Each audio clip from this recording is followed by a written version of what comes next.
Welcome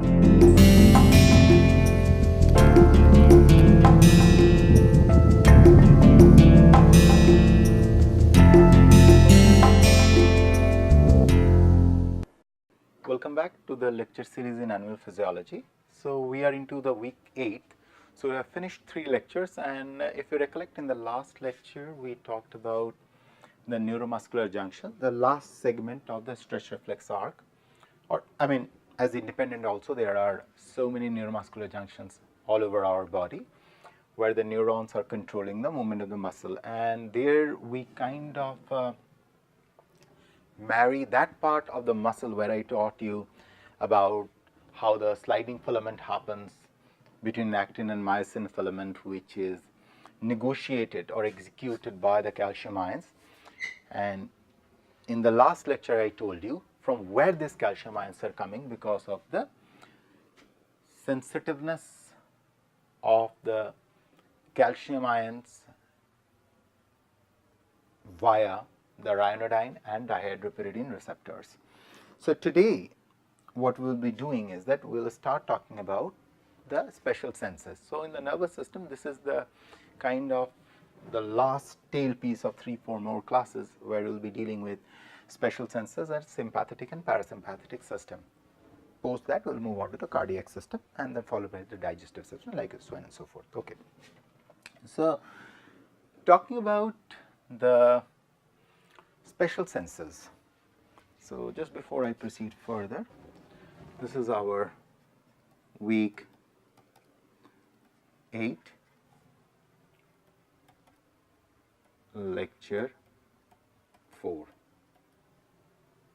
Okay, so we are starting with the special senses. Among the special senses, what we'll be dealing with are ear for hearing, then eyes for vision. We have talked about the sensory receptors like stretch reflex and all, which are handling your kind of a pressure or the stretch on the skin or in the muscle. Then we will talk about gustatory receptor, that is very briefly about taste, and very little bit which human being does not use though, olfaction through the nose, olfaction or smelling. This is more of canines which are specialized on it.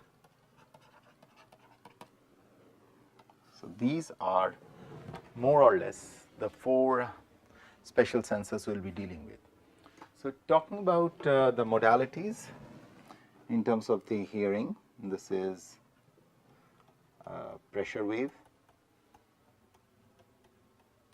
a mechanical wave which is coming. Vision is an electromagnetic wave which is light.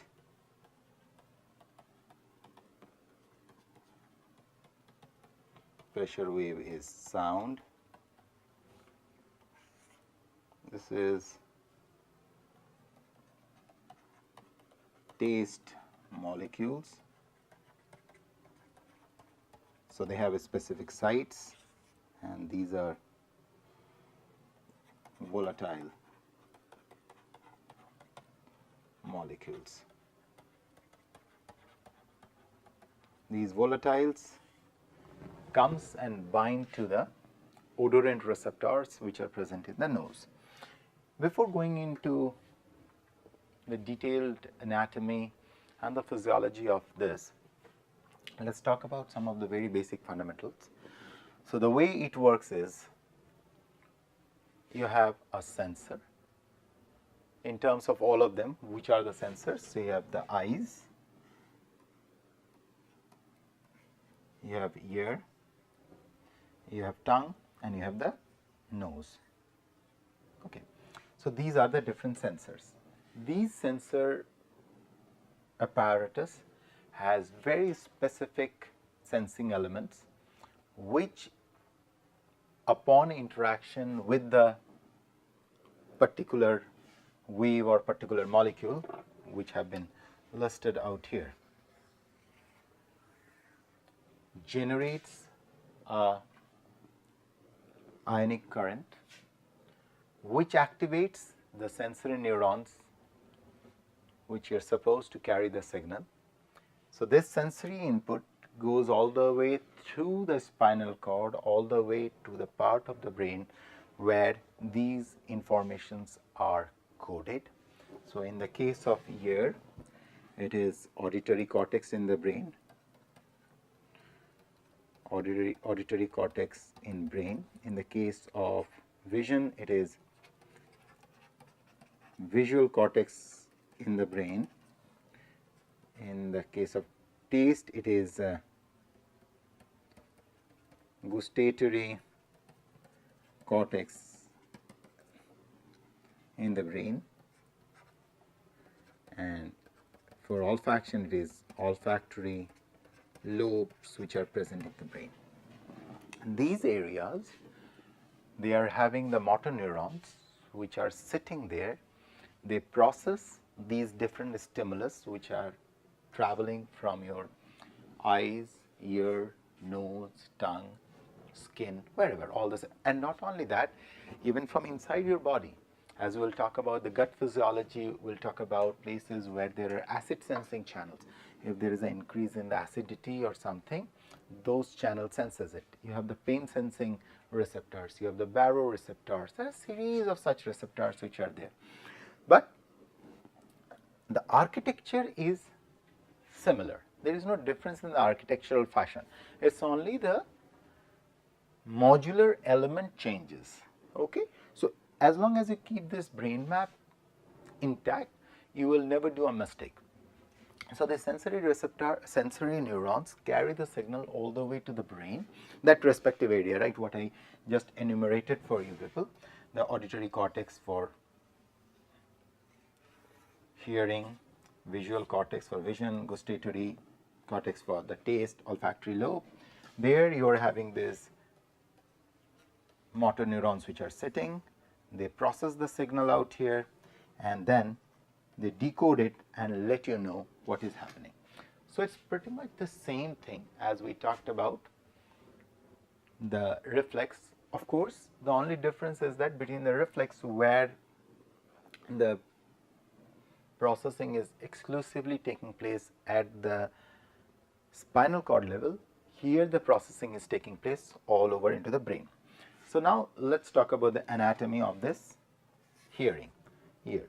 So, if you look at the ear is something like this, okay.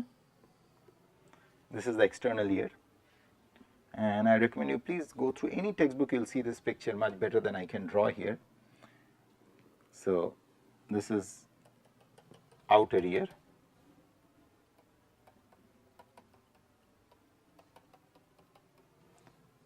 and wave front travels like this along it.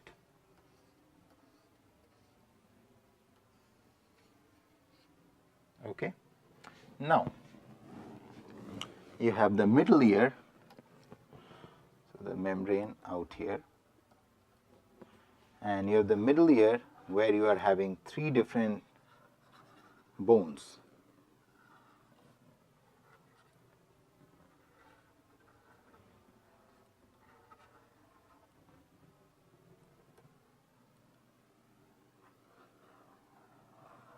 Something like this.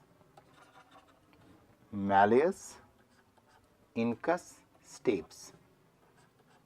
These are very soft bones, malleus, incus, stapes. So, these pressure waves, which are essentially vibrations, these are now transmitted through these bones, which these bones constitute the middle ear. So, outer ear, this is the middle ear. Now, from the middle ear, the signal enters into cochlea, which is your inner ear.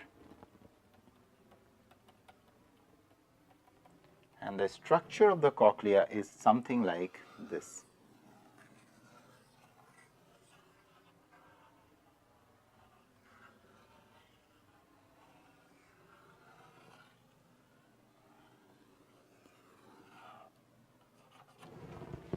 It's something like during your childhood you must have seen, we have, when you go to this fair or something, you blow it like this and something opens out and it comes back. This is a curling thing, something like this. You must have seen in all these fairs, like, you know.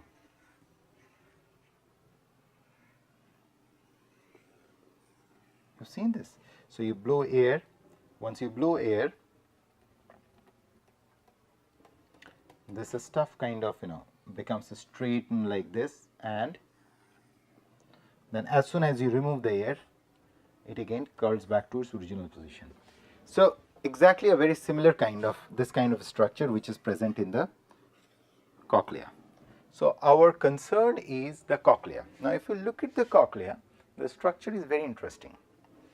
Underneath the cochlea out here, so this is kind of a very interesting structure. So you have these sensor elements. So these black spots are showing you the sensor elements which are present there. Let me blow up this picture, okay? Here you have the, I'll keep it, I will not make it very complex so that you can understand, but this is way more complex than this. Okay. So now your sensor elements are sitting underneath like this.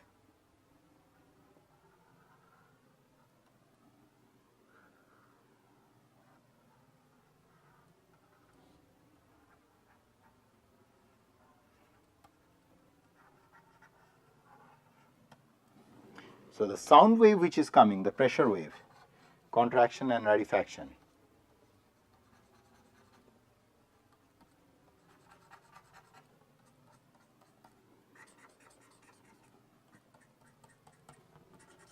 is traveling like this, okay? So this is a semi-fluid filled cavity, and all your sensor elements are sitting here, and these sensor elements, they have a very peculiar shape. So let's detail out the shape of it before I will come back to this picture. So sensor elements looks like this.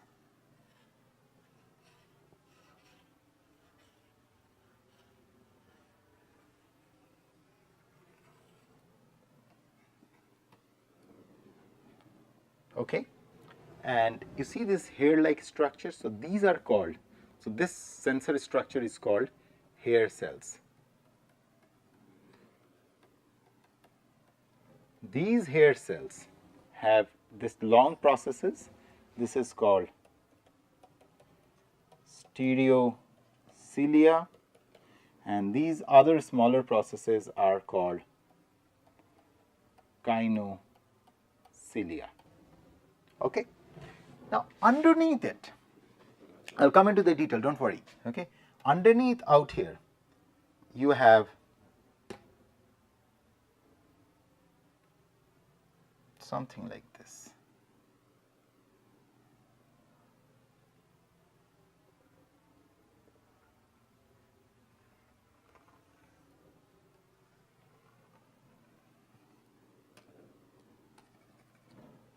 Or if I make it slightly smaller, you will appreciate it better.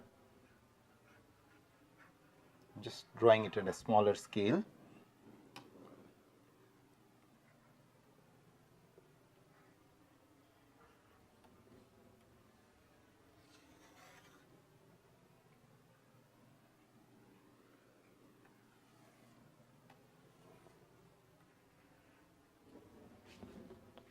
So here you have the hair cells which are sitting here, shown by the arrow.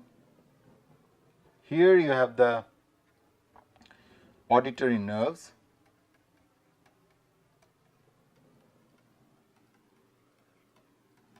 These auditory nerves carries the signal all the way to the brain, and from the brain the decoded message. So the decoding is taking place at auditory cortex, and from there the signal is being decoded back, right? So what I wanted to tell you is this: in this circuit where all you could have problems. So one of the places, say for example, your hair cells are, I haven't talked about the function, your hair cells are not functioning properly, so the no message will go. Or your hair cells are all fine, but your auditory nerves are not functioning. So that case also signal will not propagate to the brain. Okay, now think of a situation, this thing is fine, hair cells are fine, your auditory nerves are fine, but this auditory cortex is not functioning right. Then too you won't be able to process the signal. But assuming that your auditory cortex is doing all perfectly fine out here, then you can bypass this whole route. This whole route you can bypass, and you can directly connect it to a mic, artificial mic. And if you have a way to integrate the auditory cortex with this mic, you will be able to listen. Not with that efficiency as the real hair cells, but you can, and that falls under the prosthesis. The reason why without explaining this, I came to this part explaining about hair cells, because ear prosthesis was the first success story, or among the very first success story of interfacing the brain with electronics. In the history, and most of these experiments or most of these successful stories had their origin somewhere in DARPA, which is Defense Advancement Research Program of US government. So some of these prostheses were developed there, functional one which really were implanted. And the reason to go for these kind of prostheses was very straightforward, because there are several soldiers in the field who get these kind of injuries because of sound of the shelling and all those kind of things. So they incur injuries either in the auditory cortex or in the hair cells. So how to bypass it? So they have these kind of prostheses there. So now, having said this, so you know the circuit, the way it works. So now, one take-home message I will tell you first before I explain the hair cells, how the hair cells works. So these hair cells, each one of these individual hair cells which are arranged like this all along the pathway, and same all along this pathway, codes for frequency. The take-home exercise for you to figure out, this happens in sequentially. So now figure out whether the higher frequencies are coded here in this part, which is the beginning, or the lower ones are coded here. Because if the lower ones are coded here, then eventually the inner will code the higher ones, or if the higher ones are coded here, then the lower ones will be coded inside. Figure that out. That I will request you figure that out. Now I'll tell you how these are being, how the mechanism works. So now each one of these hair cells which are present here, they are coding for, or a population of them are coding for a certain frequency. So let's assume that from the lower to higher or higher to lower, whichever way. Okay. So they are coding for new 1, new 2, new 3. I'm representing the new 4, new 5, new 6, new 7. Either it could be ascending order or it could be descending order. Fine. Now these cells are very interesting. These cells, when they get, so for example here, when the wavefront moves, so you see there are bulges happening on this, like this, because the wavefront is moving. And this bulge will be coded by a certain frequency. And if the matching frequency comes, so this will lead to the bending of these hairs. And this bending is a very unique space phenomena, because if this one bends in one direction, say for example this bends like this, all of them will bend. Rest all the other kinocilia, if the stereocilia bends, like this, then all the kinocilia will bend accordingly. And if the stereocilia bends on this direction, all the kinocilia will bend accordingly. And depending on the direction, whether they are bending on this direction or they are bending on this direction, either it will be on or off. On or off means if they bend in one direction, say for example, this will activate a series of mechanosensitive sodium channel. And if the mechanosensitive sodium channels are activated here, there is an influx of sodium and cations out here. It will generate an action potential, and that action potential from here will be transmitted to the next neuron, and this will be carried to the brain. And there will be a unique frequency coding which will happen because this particular hair cell is coding for a unique frequency. Now think of it, if you have a sound coming at a certain frequency, certain A, there are certain part of the system which will be responding to it, and there are other parts which will not respond to it.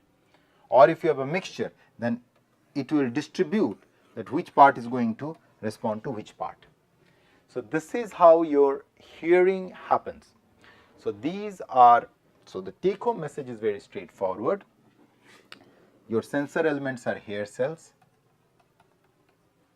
Hair cells have kinocilia and stereocilia. Stereocilia decides in which direction they will move. Depending on its directionality, whether it will be on or it will be off is being decided, right? And this generates a train of impulse. That impulse is carried from the hair cells to the auditory neurons, and from that auditory neurons it is taken to the brain, and the message are being coded, and accordingly we kind of realize what is the message all about. Okay, so please do the homework what I have given you. Just try to figure out that how the frequency coding happens on that circuit. Higher frequency to lower frequency or lower frequency to higher frequency. Please do that, okay? And apart from the function of the ear on this, there is another function of the ear. So this cochlea, what you see, has a one extension like this.